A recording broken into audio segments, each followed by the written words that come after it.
องหลังยังอยู่ครับหลังยังโชว์สเต็ปอยู่เหรียญหกไม่ผ่านเตอร์ลีกกองหลังของแท้ครับเตอร์ลีตอนซ้อมนี่กองหลังนี่สุดยอดครับโดนมาให้กับกองหน้าอยู่บอลยิงนี่เฉียวเสาไปครับสุดยอดเลยครับเบอร์สามนี่พาผมไม่ผ่าน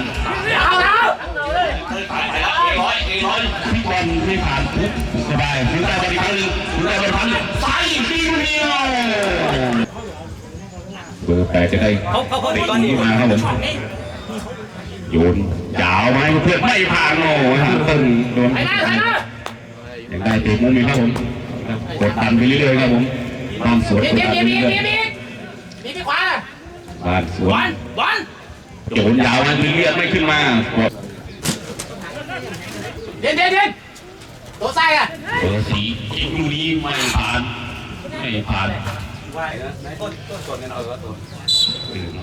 เอาแล้วถึงมากับเบอร์32ไม่ผ่านไปได้บอลทุกตัวยิงลูกนี้ทำหายไปได้บอลไปยิงยาวโอ้โหยิงได้ลูกนี้บอล2ลูกโยนลงมาโอ้โหโดนเตะสกัดไปยังไม่ผ่านฟุกได้บอลยังคึงบอลอยู่ฟุกได้บอลคึงบอลโยกซ้ายโยกบอลถึงมาไม่ผ่านฟุกได้บอลกระชากมาแล้วเดียวมาแล้วฟุกเดียวมาแล้วเดียวเป็นดูฟุกได้บอล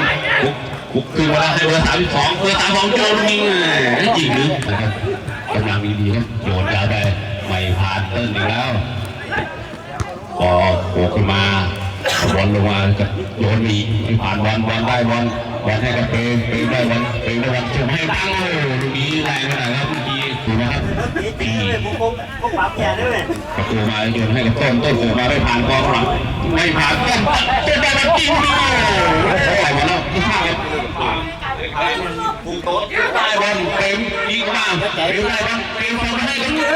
บอลได้บอลยิงไงโอ้โหเป็นเอาบอลลั่นไปหน่อยนิดเดียวครับผมให้เบอร์32ได้บอลเอาฟาวกันตรงนี้สกัดกันโดนแซนด์วิชไปเลยครับก็เปลี่ยนตัวได้เลยครับผมให้กับเบอร์30ได้บอลว่างแล้ว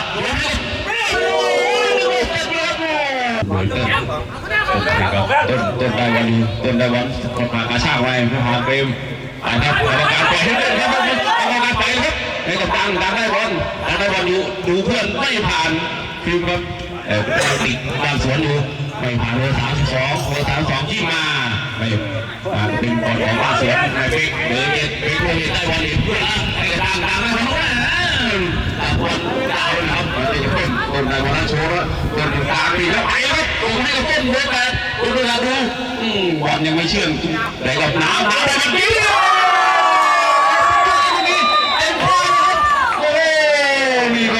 สุดยอดตายถึงมาคนได้แล้วยิงมาไปผ่านดึงมาได้เลยเปิดทางที่นี่โอ้ยเต็มครับยังไม่ผ่านอีกยิงนี่ได้ครับวันทางดังได้วันที่วันอยู่วันที่วันโยนมาไม่ผ่านยิง1-0เ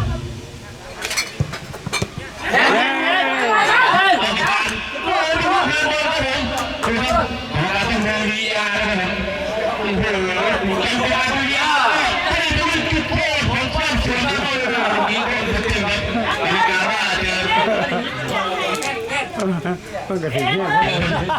เกี่ยวอะไรเดี๋ยวจุดโทษนะครับเอาละครับมีรางวัลดาวซันโวผมได้บ่อยรางวัลดาวซันโวก็มีนะมีรางวัลให้กับดาวซันโวนะครับปีนี้มีรางวัลมากมายประชาสัมพันธ์นะครับว่าพรุ่งนี้จะมีการบางทีก็ช่วงพักจะมีการเตะ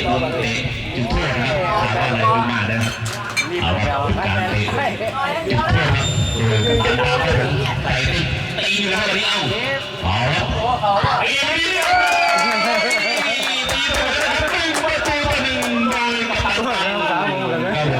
พี่ชายเปลี่ยนน้องชายไปปิ๊กออกเข้าไปครับผ่านยังเบอร์12ได้บอลเบอร์2ได้บอลไม่ผ่านเลยนี่โยนกับโง่บอลเขาแล้วครับ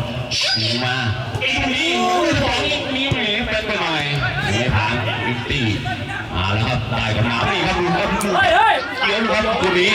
สุดยอดนะที่อาร์ตี้ได้รับการทักมาจะตัวเข้ามาโอ้โหตัวเตะมาเฮ้ยประตูตัวไม่ผ่านหนาวอี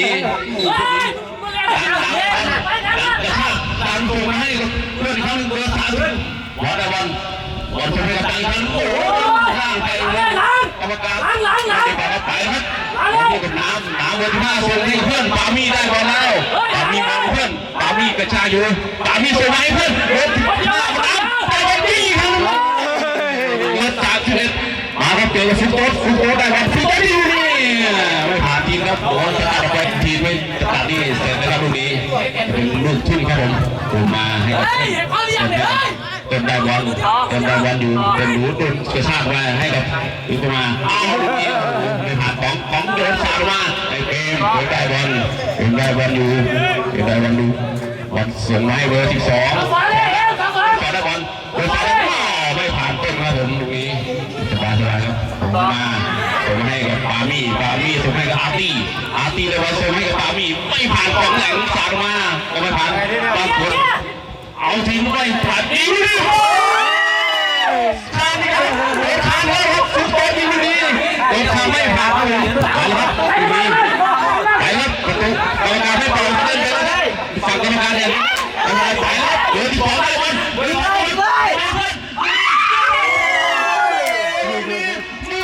อไปเลยครับลูกนี้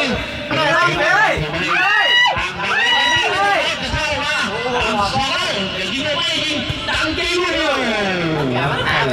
ต้นน่ะเด็กวัยรุ่นอะคาเดมี่ของบ้านเราครับมืดตัวที่เสียบของเราจีเมาต้นได้วันต้นโชว์ได้โคมาโยนอย่างนี้ต้นมาต่อเดือดครับต้นพร้อมไอโชว์ไปอยู่มาพอครับเบอร์8เดี๋ยวจะเอาครับต้นสับลูกนี้นะครับโอ้โหเซฟไปอยู่ครับ1-0ครับยูตียิงนำมาก่อนประตูโดนมือครับเด็กอะคาเดมี่ของบ้านหลักของเราครับเล่นเจ๋งมากทีมต่อไปครับเดี๋ยวครับโดยการยิงของคุณสาวถึงก็คือเต้นนะครับผมนี่เอาครับ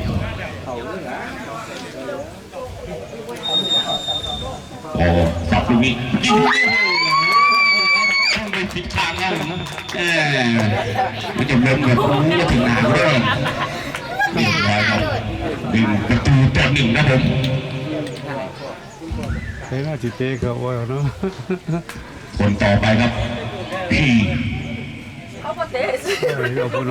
EBS ส่งด่วนยิงเขาครับ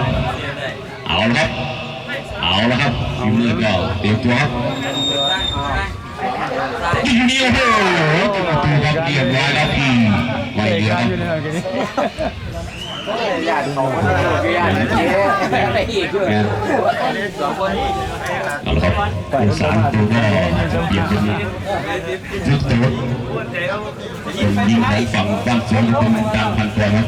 ยิงจุดโทษมาแล้วครับตีเสมอให้กับทีมบ้านสวนมาแล้วทีนี้ยิงจุดโทษเพื่อตีเสมอครับ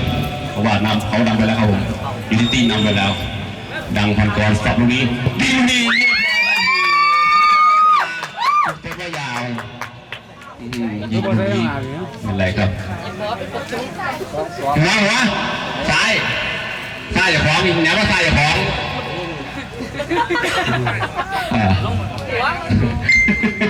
นั่นแหละโอเค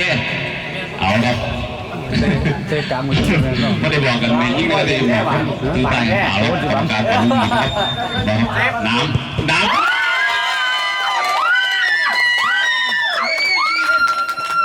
อุตส่าห์ยิงจุดโทษไม่เข้าครับยิงในสนามในเวลาเข้าครับยิงจุดโทษไม่เข้าครับนี่เป็นจุดโทษครับเป็นผู้รักษาประตูเดียวกับเบอร์ที่2ครับตรงจากยังโยนปั๊บเอาแล้วก็ยังปัดมือเหรอแล้วผมวันนี้ก็เอาแล้วครับเจอกันแล้วครับยังอยู่ตรงนี้